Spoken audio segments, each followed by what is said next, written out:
Josh and Chris, thanks so much for joining us. Thanks, Keith. We're excited to spend some time with you. Absolutely excited. Yeah, we got a lot to talk about because 3Play Media is a company that it's doing very meaningful work. I mean, you guys are working on technology that is helping companies create a more accessible world. So let's talk about the company. What do you guys do? Yeah, so we are all about making video content and audio content more accessible and more engaging. So we work with video content publishers most commonly to really get captions, audio description, now live captions up on their video as efficiently as possible. When we started the company, I will say, there was a lot of question about what does that even mean? And what I think is really exciting today is that not only is there a greater awareness for what accessibility is all about, but it's also really about making video content engaging and really enabling people to consume content however they really want to consume it. Because the reality is, people might have 3 different devices going on at the same time, or they're just need to have a better way to focus, and having text or additional audio along with the content so that they can really consume it. It can be extremely helpful. Yeah, and like Josh said, we've been focused on this sort of enterprise suite of video accessibility solutions at scale. And that at scale point has really mattered a lot over the last 2-3 years as we've seen the market tailwinds just accelerate what we saw already happening, which is this migration of content online in video format with, like Josh said, increased focus on accessibility and inclusivity and all these issues. And our software, our platform from the beginning has had scale in mind. And so fortunate and well-positioned to address that trend as it's come. So how did the company come together? Like, how did the idea originate? Because you were early to market. We were. So maybe, Josh, I'll start with this one and you can chime in. So Josh and I were in business school together at MIT with our 2 other co-founders, more than a decade ago at this point. And to a degree, right place, right time. There was a group at MIT called OpenCourseWare that was really a predecessor to edX, and now for-profit companies like Coursera, Udacity that have come afterwards. But OpenCourseWare's mandate, they were privately funded, and their mandate was to put these engineering courses online for free. And part of that funding required that all of those videos they were putting online had to be accessible. So had to be closed captioned for the deaf and hard of hearing community. There was no litigation. There was no legislation really that was forcing them to make this decision. It was their private funding, which really meant there weren't a lot of solutions out there on the web yet that were at the scale, at the price point that could help them solve this problem. There were traditional broadcast captioning companies, et cetera, out there. But when they looked out, they realized they'd spend 3/4 of their budget with some of those providers and maybe couldn't hit the scale or turnaround that they needed. So look to us, we had a relationship with the director there and looked at us to say, can you help us solve this problem? And so we worked with an advisor in the computer science and artificial intelligence lab to look at ways to use ML, to use speech recognition, to use technology however we could to solve this problem at scale. And we could solve it for MIT, not with technology alone, with technology plus trained professional captioners. And largely that's how we solve it today. But again, MIT early to market, we saw the education market emerge afterwards and all the other industries follow over the last decade. Yeah, what was really interesting at that time is as Chris said, there was no legislation or compliance need at that time. It was really pure accessibility and this need of really, or this idea of doing the right thing for people consuming the content. A couple of things that kind of came out of that we thought were interesting that got us really motivated to try to push this forward. One is we started to play around with the benefits of search and navigation with that caption data, the text, and we found different ways to really create new viewing experiences where you could actually search across video libraries really easily, which was really fun for the video publishers in particular. And then the other part was just this audience engagement and expansion idea. So their content was being viewed all over the world, and they were getting people writing in saying, thank you for adding captions. I'm learning English and following along easier now because of that. And so that really opened up this other idea of, not just about accessibility, but thinking about this global audience. And that's just the reality that we're in today, for sure. That was really important. And the other thing for us in the beginning was, education is actually very progressive when it comes to accessibility. They have to address student accommodations when they come up. And so we felt like with video emerging, this was going to be a very real issue for education. And that was a good area to really start and try to create a differentiated solution, because no one was really doing it very well, and really avoided the media space entirely in the beginning. Yeah, and I'd say on being early to market, having customers before product has a lot of advantages. Like you can keep the lights on, maybe you can hire a person, you can do all that, but also you have to avoid the pitfalls of becoming a consultant for your first customer, et cetera. And we were able to navigate that, but really, bootstrapped in a lot of ways, and not trying to raise money as fast as we could. So really the true entrepreneurial story, hang a shingle in an apartment outside of Davis Square and get to work and solve a problem for MIT and then for Yale as our next customer, and caption the work yourself, and really saw all phases of the growth of the company early on. And obviously in the last few years, things have accelerated tremendously, with more and more content coming online. But we still do nostalgize for that early phase, and it wasn't a garage, but it approximated it. Now, fast forward to today, like you did share some examples of different use cases, which I think we could spend a whole hour plus talking about different use cases. But what's the typical customer today that you guys are working with? Yeah, it's a great question. So we really do work with anyone publishing content at scale. So anyone publishing content with some regularity, or maybe they have a large library of content, and it spans all industries. So we now do quite a bit of work in the education space. Certainly, we're in mainstream media with large media companies. We work in the enterprise. I mean, really anyone publishing content. And we do have tools that are as simple enough for a single project, a one-off project for, say, an independent film creator. That would be something we could support. But we're really geared towards that kind of bigger, more complex scenario where automation is important and peace of mind for the customer to know everything is going to get done well and done right and done on time. Because a lot of the customers we work with have really tight deadlines, for example. So if we're working with a news organization who's putting up video clips of today's news, that news has a shelf life. I mean, that has to be captioned and ready to go within hours, if not minutes, let alone days. And that could be different for a higher ed institution where they have a little more leeway with the time because classes are on a more extended basis. So we've built the platform to be extremely flexible for customers, but also very powerful to handle really any scenario when it comes to video accessibility. And just to underscore that phrase Josh used, peace of mind, it's just such an important thing. And it's really what we do sell at scale for our customers. Because whether it is the media and entertainment space where, like Josh said, a video has a short shelf life, or in the education segment, maybe a student needs an accommodation and they need that video to study for a test or whatever it is.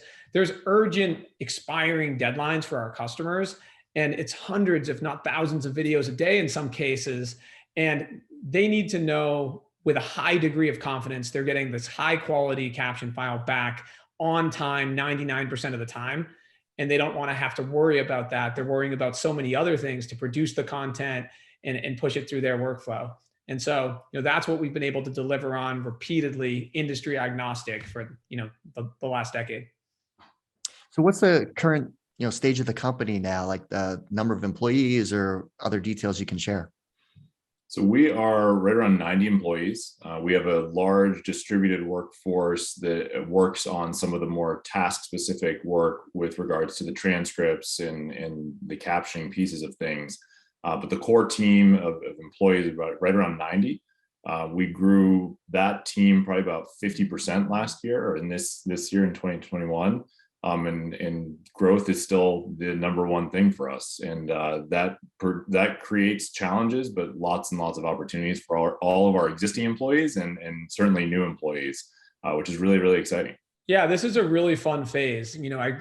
As compared to the earlier phase, right? When we were early to market, the market's now, it's growing. We are limited by capacity and resource, not opportunity. Even in our core sort of product offering today, that's true. And there are so many adjacent products, adjacent markets that we're just, getting ready now to start exploring. And like Josh said, hired 50%,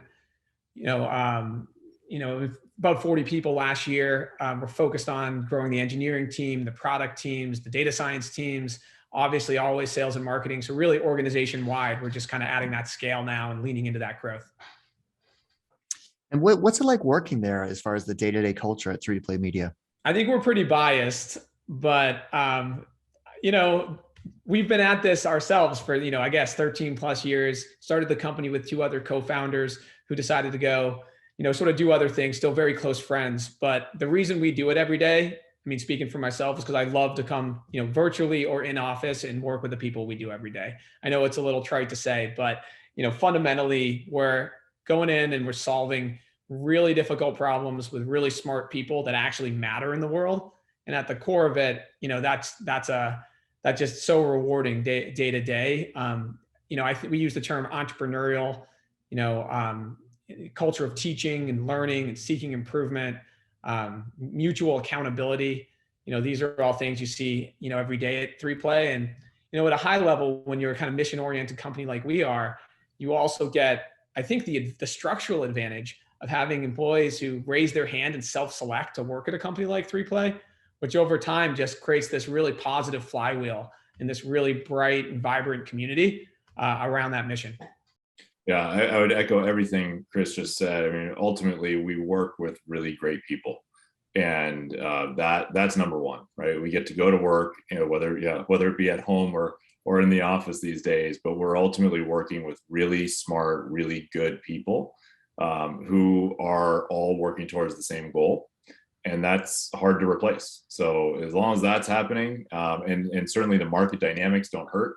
Like I said, we were a little early to the market when we started this thing. The whole idea of video accessibility for web video wasn't really being discussed much, but now it's front and center. And so even though the market is really moving, I still think we're in the beginning of this, and there's so much opportunity in front of us.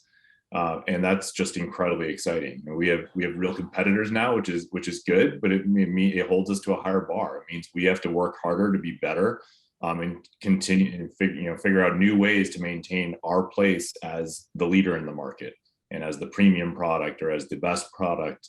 And that's a fun challenge. It really is, and figuring out ways to win.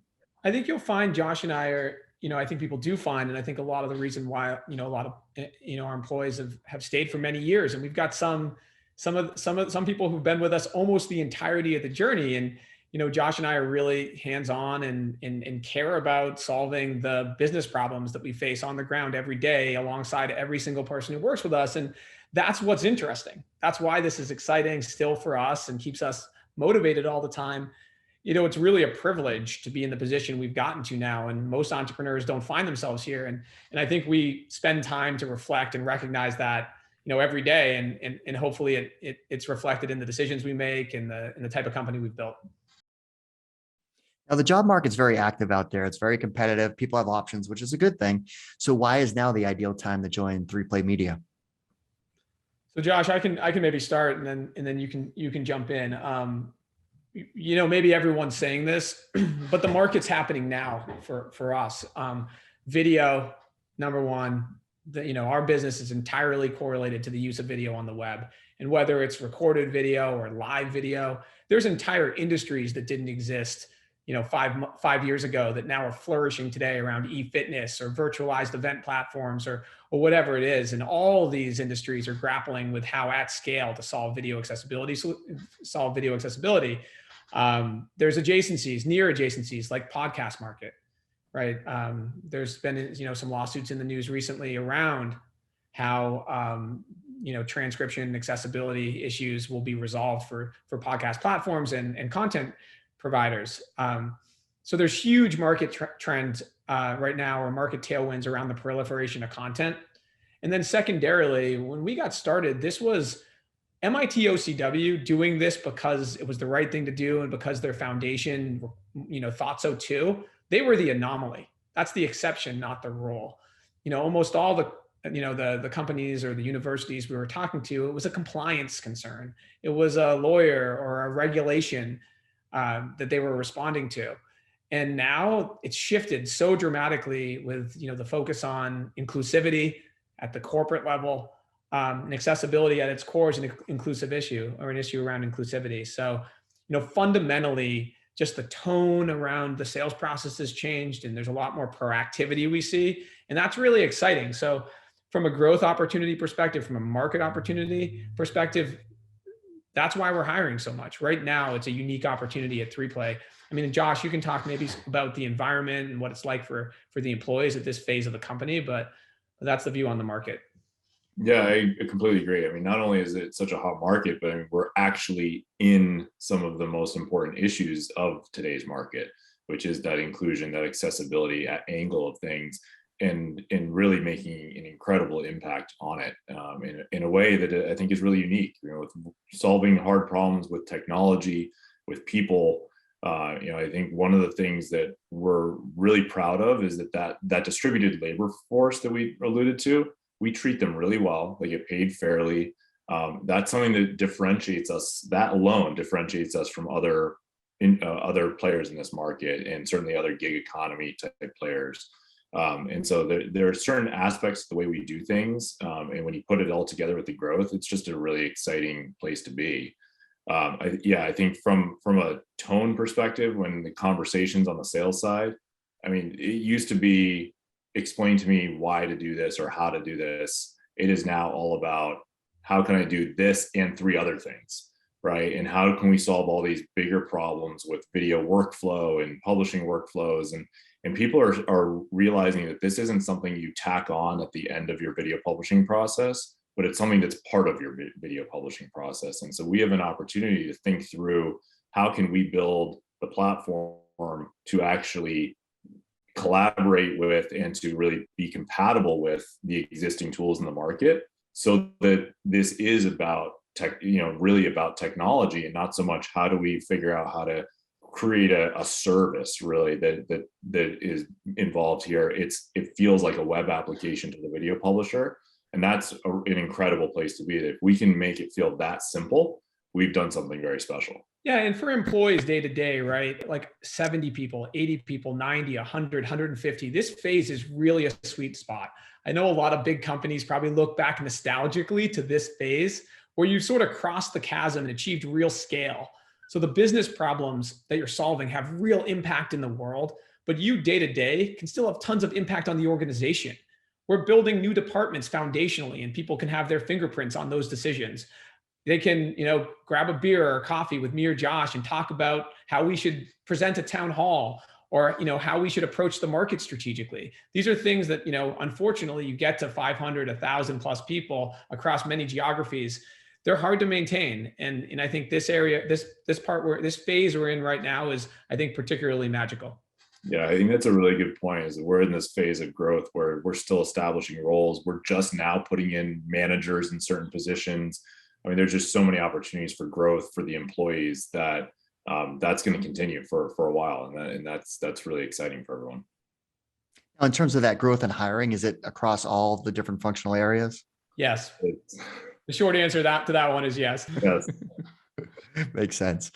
Well, if you are interested in exploring opportunities at 3Play Media, you need to go to their company page on VentureFizz, which is venturefizz.com/3playmedia, and you'll see all their listings there. And again, if you are looking for a situation to join a company that is at that super inflection point of rapid growth where they're early in the market, but the time is absolutely now. And you also have the added benefit of working on something incredibly meaningful. As Chris and Josh alluded to, they're hiring across the board. So go check out their company page for their listings. Josh and Chris, thanks so much for taking the time to walk us through all the great work you guys are up to. Thanks, Keith. Thanks, Keith. Appreciate it. Well, I hope you enjoyed this video. At VentureFizz, our mission is to share the stories of companies, their people, and culture. So if you're interested in more interviews with founders and executives in the tech industry, make sure you click on the subscribe button. Thanks so much for watching.